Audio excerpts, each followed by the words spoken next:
Nahum, chapter 1. The burden of Nineveh, the book of the vision of Nahum the Elkoshite. God is jealous, and the Lord revengeth. The Lord revengeth, and is furious. The Lord will take vengeance on his adversaries, and he reserveth wrath for his enemies. The Lord is slow to anger, and great in power, and will not at all acquit the wicked. The Lord hath his way in the whirlwind and in the storm, and the clouds are the dust of his feet. He rebuketh the sea, and maketh it dry, and drieth up all the rivers. Bashan languisheth, and Carmel and the flower of Lebanon languisheth. The mountains quake at him, and the hills melt, and the earth is burned at his presence, yea, the world and all that dwell therein. Who can stand before his indignation, and who can abide in the fierceness of his anger? His fury is poured out like fire, and the rocks are thrown down by him. The Lord is good, a stronghold in the day of trouble, and he knoweth them that trust in him. But with an overrunning flood he will make an utter end of the place thereof, and darkness shall pursue his enemies. What do ye imagine against the Lord? He will make an utter end. Affliction shall not rise up the second time. For while they be folden together as thorns, and while they are drunken as drunkards, they shall be devoured as stubble fully dry. There is one come out of thee that imagineth evil against the Lord, a wicked counselor. Thus saith the Lord, though they be quiet, and likewise many, yet thus shall they be cut down when he shall pass through. Though I have afflicted thee, I will afflict thee no more. For now will I break his yoke from off thee, and will burst thy bonds in sunder. And the Lord hath given a commandment concerning thee, that no more of thy name be sown. Out of the house of thy gods will I cut off the graven image and the molten image. I will make thy grave, for thou art vile. Behold upon the mountains the feet of him that bringeth good tidings, that publisheth peace. O Judah, keep thy solemn feasts, perform thy vows, for the wicked shall no more pass through thee. He is utterly cut off. Chapter 2. He that dasheth in pieces is come up before thy face. Keep the munition, watch the way, make thy loins strong.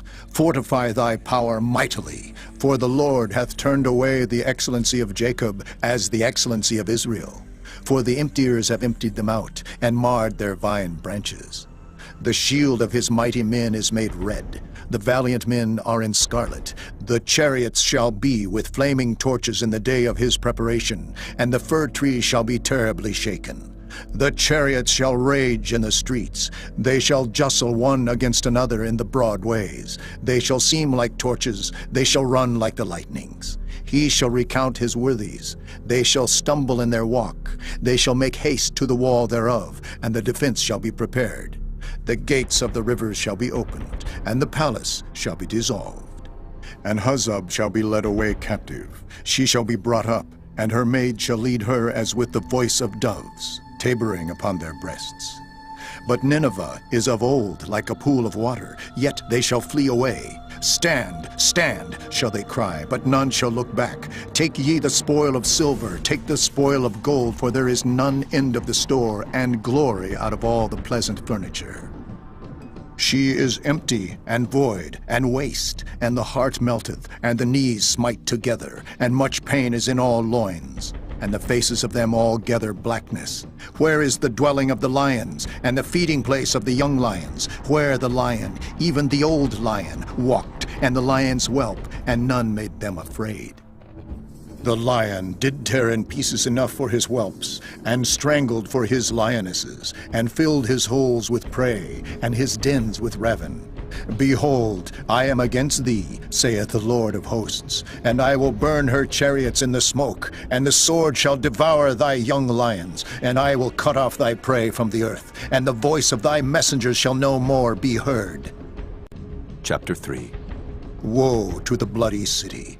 It is all full of lies and robbery. The prey departeth not, the noise of a whip, and the noise of the rattling of the wheels, and of the prancing horses, and of the jumping chariots. The horseman lifteth up both the bright sword and the glittering spear, and there is a multitude of slain, and a great number of carcasses, and there is none end of their corpses. They stumble upon their corpses. because of the multitude of the whoredoms of the well-favored harlot, the mistress of witchcrafts, that selleth nations through her whoredoms, and families through her witchcrafts. Behold, I am against thee, saith the Lord of hosts, and I will discover thy skirts upon thy face, and I will show the nations thy nakedness, and the kingdoms thy shame. And I will cast abominable filth upon thee, and make thee vile, and will set thee as a gazing stock. And it shall come to pass that all they that look upon thee shall flee from thee, and say, Nineveh is laid waste, who will bemoan her? Whence shall I seek comforters for thee? Art thou better than populous No, that was situate among the rivers, that had the waters round about it, whose rampart was the sea, and her wall was from the sea? Ethiopia and Egypt were her strength, and it was infinite. Put and Lubim were thy helpers. Yet was she carried away. She went into captivity. Her young children also were dashed in pieces at the top of all the streets, and they cast lots for her honorable men, and all her great men were bound in chains.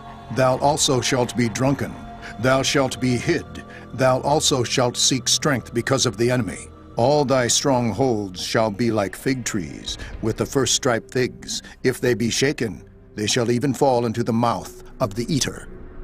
Behold, thy people in the midst of thee are women. The gates of thy land shall be set wide open unto thine enemies. The fire shall devour thy bars. Draw thee waters for the siege. Fortify thy strongholds. Go into clay, and tread the mortar. Make strong the brick kiln. There shall the fire devour thee. The sword shall cut thee off. It shall eat thee up like the cankerworm. Make thyself many as the cankerworm. Make thyself many as the locusts. Thou hast multiplied thy merchants above the stars of heaven. The cankerworm spoileth and flieth away. Thy crowned are as the locusts, and thy captains as the great grasshoppers, which camp in the hedges in the cold day. But when the sun ariseth, they flee away, and their place is not known where they are. Thy shepherds slumber, O king of Assyria. Thy nobles shall dwell in the dust. Thy people is scattered upon the mountains, and no man gathereth them. There is no healing of thy bruise. Thy wound is grievous. All that hear the bruit of thee shall clap their hands over thee. For upon whom hath not thy wickedness passed continually?